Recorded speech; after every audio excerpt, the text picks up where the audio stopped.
My name is Clarabelle Thornton. The evening my sister ordered me to move to a different table because I wasn't real family, laughter exploded around the room, and then they pushed the $3,500 check my way.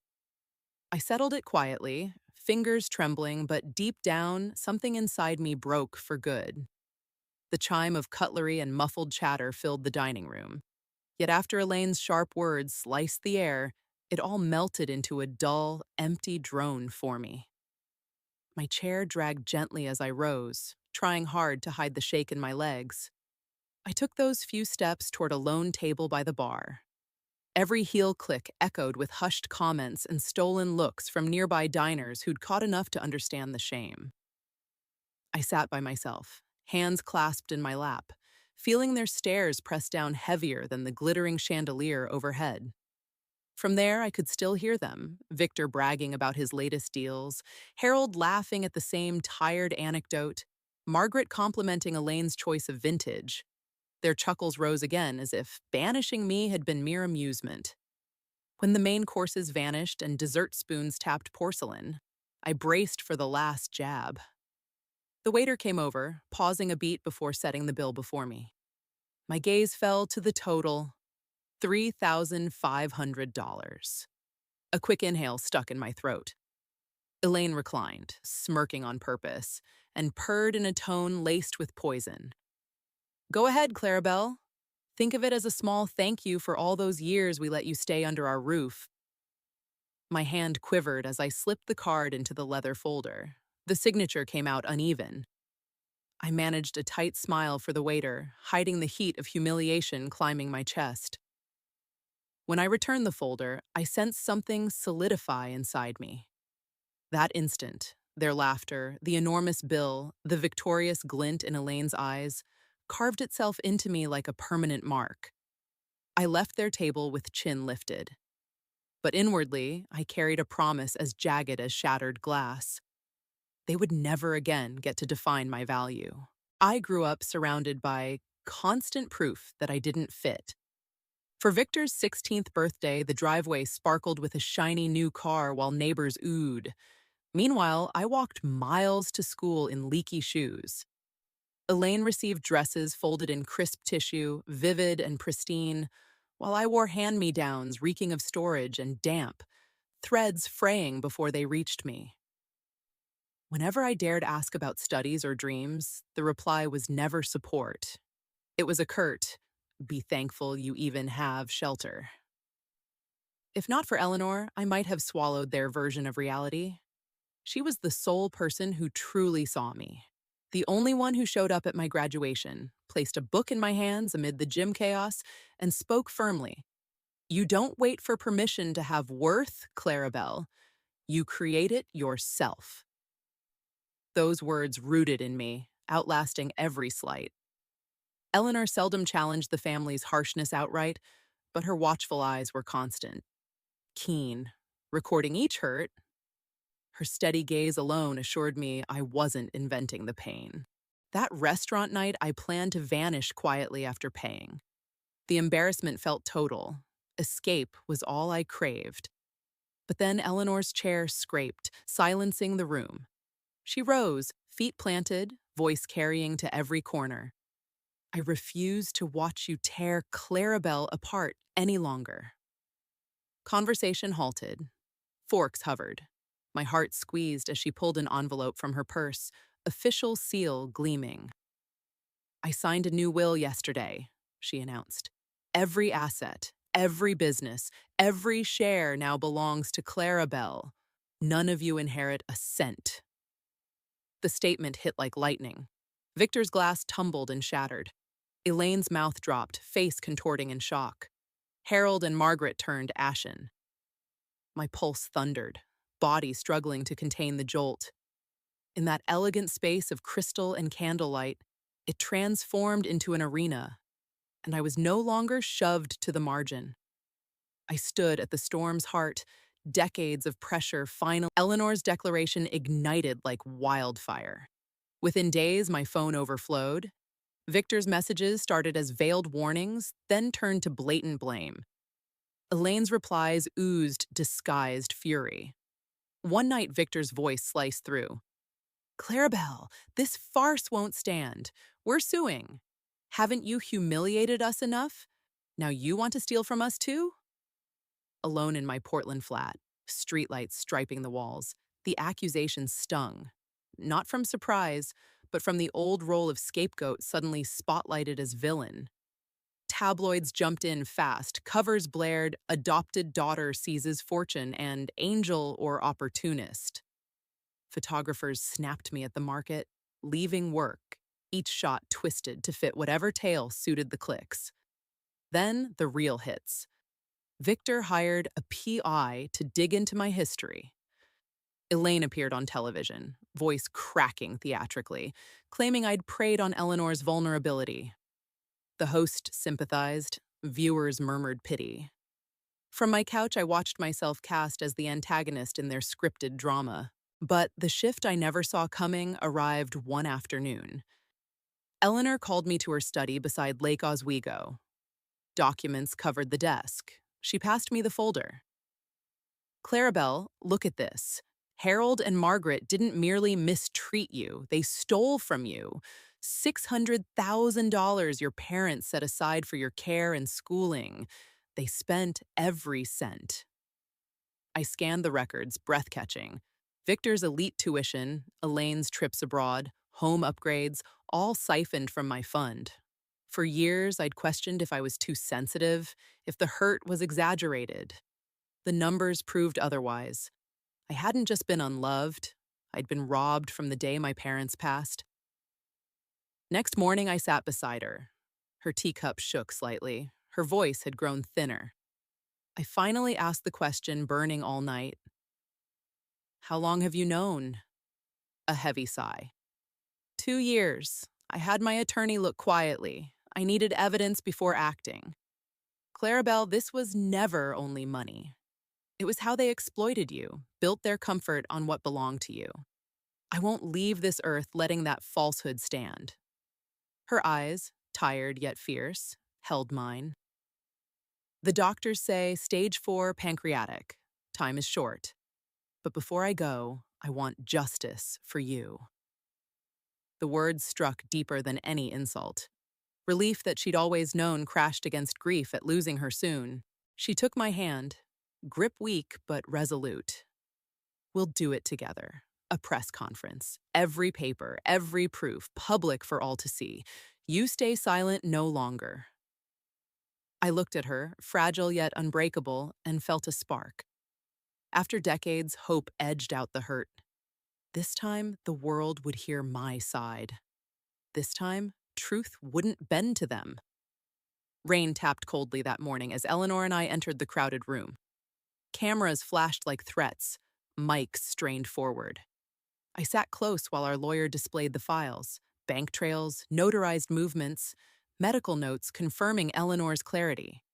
She spoke steadily, listing the long cruelties, then stated plainly the funds intended for me had been diverted. The room froze. Private pain turned public fact. Then Elaine stormed in, tears streaking, voice theatrical and furious. She jabbed a finger at me, accusing wildly. Cameras devoured it. Eleanor leaned in and whispered, "Watch, they unravel themselves." The phrase lit something inside. I sat as the spectacle exposed every raw edge. Elaine's meltdown video exploded online before evening. Sympathy flowed from strangers. Others hunted scandal. 3 days later, the family sued, claiming coercion and undue influence. Suddenly, defender became defendant. Rumors flew. Invented affairs, baseless impropriety. Late-night calls warned me to back off or face exposure. My hands shook. Not only fear, but long-buried rage surfacing. Our lawyer laid evidence across Eleanor's table. They'll create chaos. We counter with truth. Seeing Eleanor rest, breath faint but eyes clear, I understood. We fought not for wealth, but to affirm who I'd always been. This time, silence wasn't an option. The courthouse shone outside. Inside, tension hung thick. I pushed Eleanor's wheelchair to our side, lawyer steady beside us. Opposite sat Harold, Margaret, Victor, Elaine. Clothes crisp, faces edged with hate. Their attorney spoke first, slick and sharp. I was a schemer preying on an elderly woman's frailty. She manipulated Mrs. Hayes's weakness to claim what was never hers. Anger and sorrow flared equally. The truth was far plainer. I'd sought only recognition, only fairness. Our lawyer rose calmly, binders ready. Records traced the $600,000 theft, tuition, vacations, luxuries. Witnesses described decades of exclusion. Medical proof showed Eleanor's sound mind at signing. Then the courtroom video played, Elaine's shrill outburst to reporters, "We deserve that money. We raised her," echoed as unwitting confession. She blanched at her own image. I stood, voice starting soft but gaining strength. I'm not here to take. For 30 years, I was erased in the only home I knew. Cropped from photos, clothed in discards, denied basic support, while my parents' gift funded their children. Today, I ask only to be recognized as worthy of justice. The quiet afterward felt vast. I heard my own pulse, yet held firm. Judge Morrison leaned in, gaze decisive. After reviewing evidence and testimony, the court upholds the will. The estate goes entirely to Clarabelle Thornton. Harold and Margaret Hayes must repay the misappropriated $600,000 plus interest, totaling $1.8 million. Case closed. The gavel fell, thunder and liberation together. Harold sank into his seat. Margaret wept into her hands. Victor bowed, bravado gone. Elaine surged up, shrieking, "Fraud! She's a parasite!" Bailiffs restrained her as she thrashed down the corridor. I stayed seated, tears falling, clasping Eleanor's delicate hand. She turned, whispering proudly, "You've won, dear, and you deserve every piece of it." Her words filled the void their loss left. For the first time, the balance rested fully my way. Justice had answered in my name. The ruling spread outward. Front pages carried my photo, head high, composed, no longer the burden or schemer, but a woman finally heard. News replayed Elaine's meltdown until it symbolized entitlement crumbling. Public laughter at me turned to listening. A station invited me live. Old fear flickered. Cameras once warped my story. This time, I owned the narrative. Under bright lights, I said simply, the hardest part wasn't money. It was living where I was never a daughter, always reminded I was other. The verdict doesn't just repay theft. It returns dignity, to me and to every adopted or foster child told they matter less.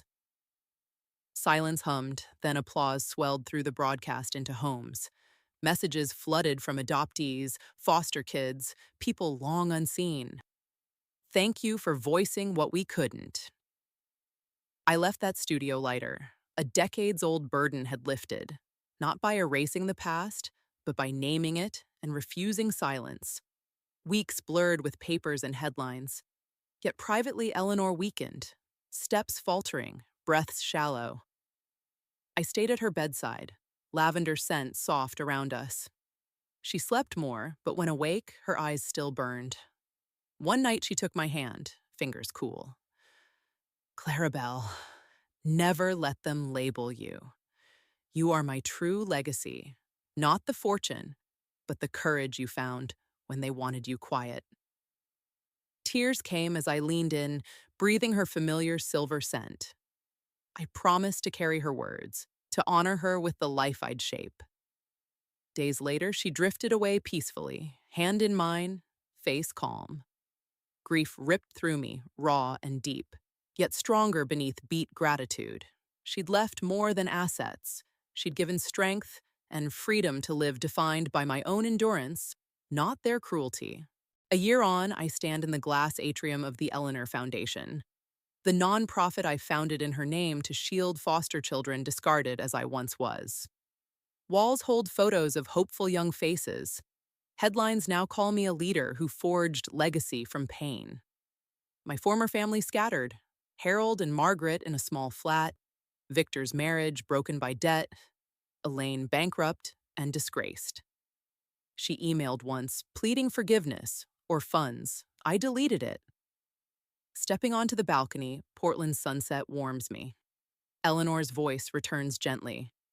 The truest revenge isn't their ruin. It's building the life they swore you never could.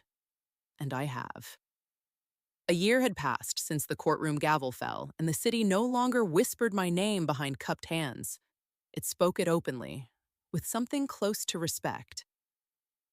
The Eleanor Foundation occupied the top floors of a sleek glass building downtown, its lobby lined with framed letters from teenagers who'd once felt as invisible as I had. Every morning, I walked past those walls and remembered her quiet command: build something they never thought you capable of. One crisp October afternoon, I received an unexpected envelope. No return address, cream paper, my name handwritten in careful, slanted letters I hadn't seen since childhood. Inside lay a single photograph. Me at 8 years old, standing awkwardly at the edge of a family portrait, half cropped out, wearing the too big sweater Elaine had donated that Christmas. On the back, in Victor's unmistakable tight script, 3 words: we were wrong. I stared at the image until the edges blurred. Not forgiveness, forgiveness would require more than ink, but an admission, small and late. I placed the photo in the bottom drawer of my desk beside the restaurant receipt from that night long ago, the one still creased from being folded and unfolded so many times. Both relics now, souvenirs of a war I hadn't asked to fight. That evening I drove to the lake house Eleanor had left me. The windows glowed amber against the darkening water. I'd kept the place exactly as she'd loved it. Lavender sachets in every drawer, her favorite armchair turned toward the view. I sat there with a cup of chamomile she used to brew for me and let the silence settle. Outside, wind moved through the pines like a long-held breath finally released. I thought of the girl who once believed belonging was something other people granted. I thought of the woman who'd learned it could be claimed, brick by brick, even when the bricks were thrown at her. The next morning, I opened my laptop to hundreds of new applications for the Foundation's scholarship program. Kids writing essays about being told they were too much trouble, not real family, better off forgotten. I read each one slowly, the way Eleanor once read mine. Then I began typing replies. To a 16-year-old in Ohio who signed her letter, "Nobody important." You are seen. Your future is not decided by the people who failed to love you. We're here. To a boy in Texas who wrote only 6 words: I don't know who I'm supposed to be. You get to decide. We'll help you find the answers.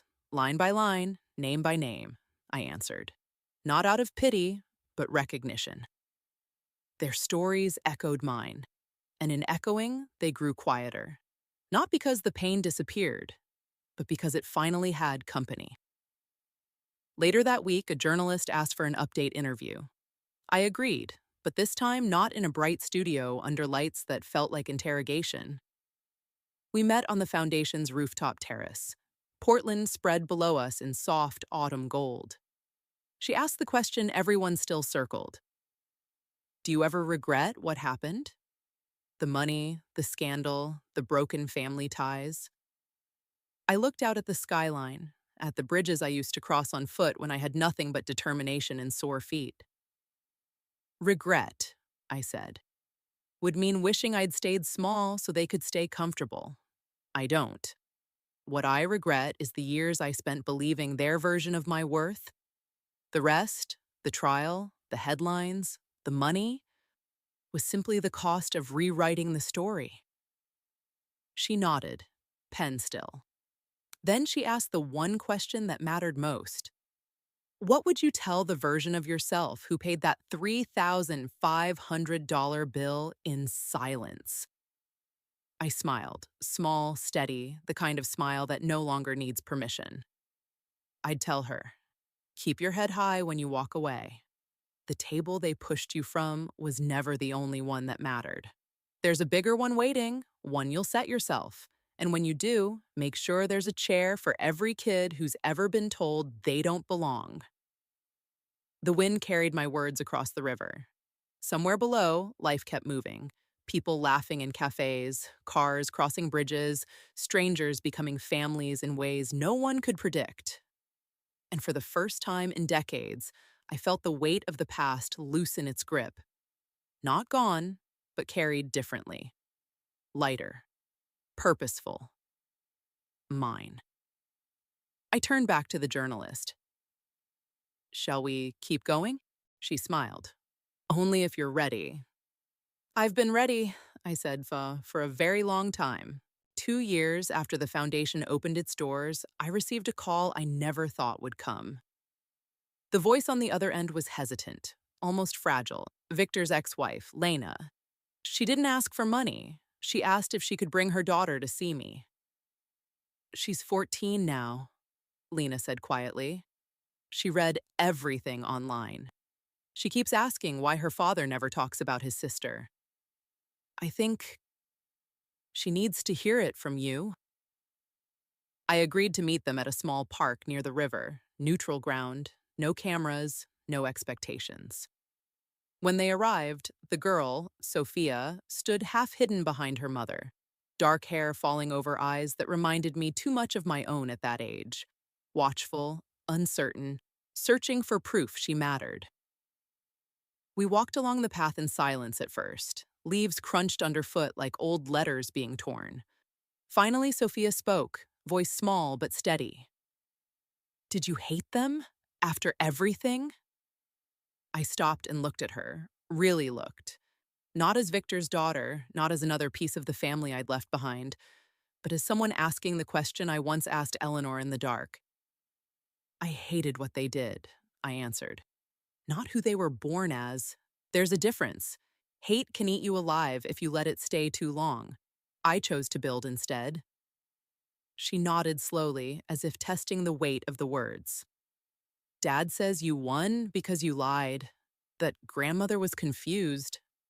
I smiled, not bitter, just tired in the way only time makes you. Your grandmother was the clearest mind I ever knew, even at the end. She saw everything, including the parts they hoped she'd forget. I paused. But I don't need you to believe me over him. I just want you to know there's always another version of the story. Yours doesn't have to be the one they hand you. Lena watched us, eyes shining. She hadn't expected this quiet exchange. Neither had I. Before they left, Sophia reached into her backpack and pulled out a thin notebook, pages already filled with neat handwriting. I write things, she said, almost shy. Stories about girls who don't fit. I thought, maybe you'd read one. I took the notebook like it was made of glass. The first page began, she was never in the family pictures, but she was always watching from the doorway. I closed it gently. I'll read every word, and if you want, I'll tell you which parts feel true. She gave a small, surprised smile, the first real one I'd seen that afternoon. As they walked away, Lena turned back once. Thank you, she mouthed. I didn't reply. Some thanks don't need words. That night, I sat in Eleanor's old armchair by the lake, Sophia's notebook open on my lap. Page after page of sharp, honest sentences. A girl who felt like background noise in her own house.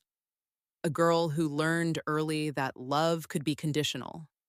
A girl who still hoped against everything that someone would look at her and stay. I cried. Not from pain, but from recognition.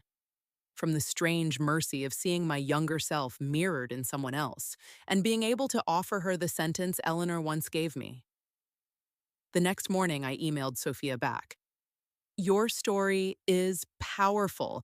It's yours. Don't let anyone tell you it's too loud, too angry, too much. Keep writing, and when you're ready, the Foundation has a mentorship program. I'd like to be the first to sign up as your reader. Weeks later, she sent another chapter.